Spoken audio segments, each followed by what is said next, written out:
Alise ar meitiņu šodien tikai skatās uz Ķīšezeru, bet vasara esot aizvadīta arī peldoties. Man sanāca peldēties, jo šogad man bija dekreta atvaļinājums. Mēs kopā ar bērnu katru dienu staigājam pie jūras, peldējamies.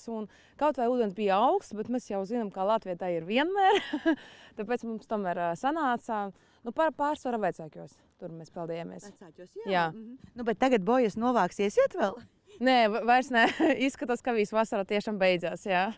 Šodien peldsezona oficiāli beidzas visā Latvijā. Un arī no Rīgas oficiālajām peldvietām pazudīs bojas, kas apzīmē, cik tālu peldēt ir droši.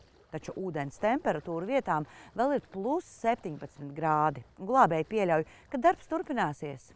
Lai gan šī vasara nebija īpaši karsta, statistiski darba bijis tikpat daudz kā citās vasarās, uzsver Rīgas valstspilsētas pašvaldības policijā.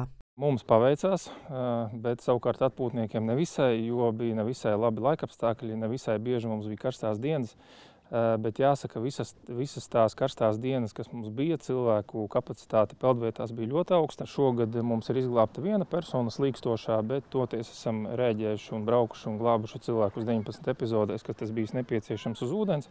Tāpat arī esam snieguši daudz pirmās palīdzības, ap 70, un tāpat arī esam meklējuši un nomaldījušos bērnus. Rīgā ir 8 oficiālās peldvietas un 1 neoficiālā meža parkā. Tajās joprojām vērojami peldētāji. Mūsu novērojumi ir tādi, ka peldēties nāk tikai tie, kas gatavojas ziemas roņu sezonai. Atpūtnieki, protams, parādās, kāpu zonās vēl kaut kas ir, kad saulīt uzspīd un iespēja robežās arī pieskatam. Šobrīd aktīvi vācam nost visas savas glābšanas stācijas. Attiecīgi jāved viss inventārs, jāvāc nost bojas. Priekš mums tas ir atkal kaut kā jauna sākums, jo peldsezonai beidzoties mums ir citi uzdevumi, citi mērķi. Un pārslēgsimies tagad jau vairāk uz citiem uzdevumiem, kas mūs skar vairāk ārpus peldsezonas.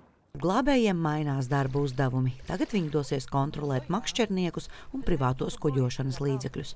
Aija Kīns, Kaspars Markus, Latvijas televīzija.